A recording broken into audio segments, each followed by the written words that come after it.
I've never been in trouble in my entire life.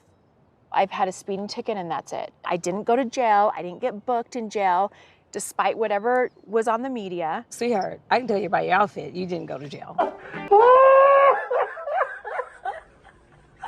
Lol. Oh my. How much I miss Mary. She was right about Jen all along. She always had her foot on Jen's neck and annoying as Whitney. Damn, Whitney is exhausting just thinking about her. Gives me an headache. Anyways, today is not a video on backstabbing Whitney. Today, we are focusing on Jen the fraud, since the girls can't do their damn job. Child, Jen is in big trouble.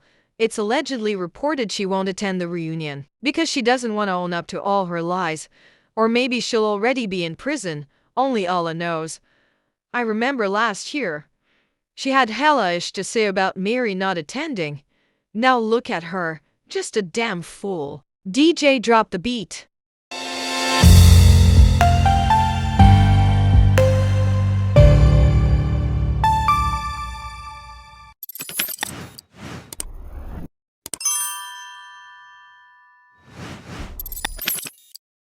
Okay guys, I just wanted to go over this article published by People magazine, titled Jen Shah's Victim Impact Letters Detail Everyday Struggle After Fraud Scheme Turned Our Lives Upside Down.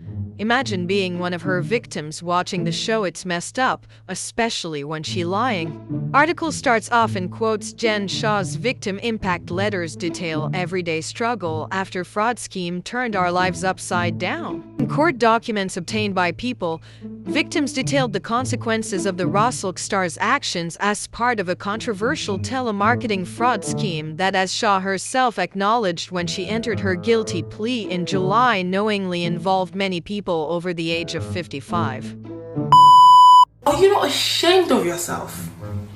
Are you not embarrassed? This is really embarrassing. Shah's attorney did not immediately respond to People's request for comment on the victim impact statements.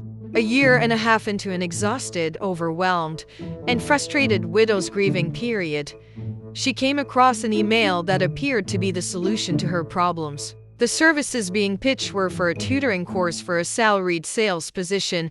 She initially believed it would be an investment into my future, but the dream situation quickly turned into a nightmare. The widow writes that she was required to hand over thousands of dollars, noting how the individuals who tutored her through the service charged a different amount. Though she was unable to keep up with the pace of the program and was not confident enough to proceed forward alone, she discovered she was being snowballed as the e-services tried to set up a business for me on a website without her awareness. Wait a minute, hold up!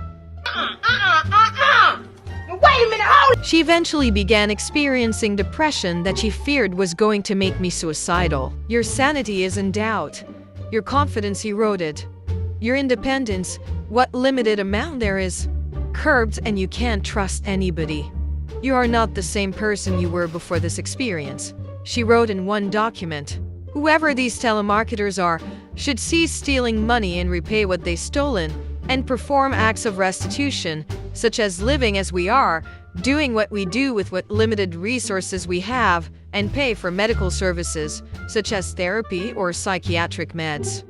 She continued, "The mental anguish is still with me today, and the guilt I harbor from being so vulnerable and easy prey to such sharks still swim in my mind. I do not want the next person to suffer any of these mental anxieties, such as I have. What is normal? I do not know anymore. Let the punishment fit the crime. Replace what you have taken and correct the consequences the action caused." A 75-year-old retiree issued a letter to the courts on behalf of not only himself but the many other seniors who were scammed by Mrs. Jennifer Shah. Years back, he received an unsolicited call from Vision Solutions Management with promises of teaching and leading me to success with their coaching. The timing of this call came as he was trying to lift his booming business off the ground amid the digital age, and internet marketing wasn't his strong suit. After undergoing several weeks of coaching, he was contacted by Vision Management Group, a company claiming to not be affiliated with Vision Solutions Management, to pick up where the first service left off. But he eventually grew suspicious when position gurus, 5-Star Quest and MPG were all reaching out to him because each business followed in sequence of what would have been the next steps for sales. He then noticed how multiple things appeared to be duplicated across the services. Later, he realized he had been conned and wasted about $40,000 trying to do good for my family. Each person scammed has their own story with a dream of a better retirement and life that was taken away when they were coerced to give their money for false promises. He continued, "Please consider the suffering caused to these seniors, possibly because of now not having the money for food, medicine, or medical treatment they need. All who had their money stolen cannot use that money to increase their quality of life in retirement." He added, "Please consider this when passing judgment on Mrs. Jennifer Shah. Her restitution and time served should put her into the same or similar hardship as her victims. It was her choice to commit the crime for fame, drinks, fun, and luxury. You are the judge. I request that your judgment carry the same hardships she has caused her victims."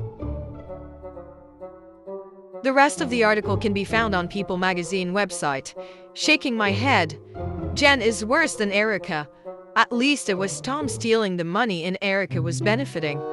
But in this case, Jen is the mastermind. In March 2021, Jen and Stuart were arrested in Utah for allegedly orchestrating a phone scam to defraud people over the age of 55. She initially maintained her innocence before later entering a guilty plea in July. Well, friends, this is the end of this TED Talk. Please leave your thoughts in the comments section. I would love to hear your thoughts. Until next time. Bye-bye.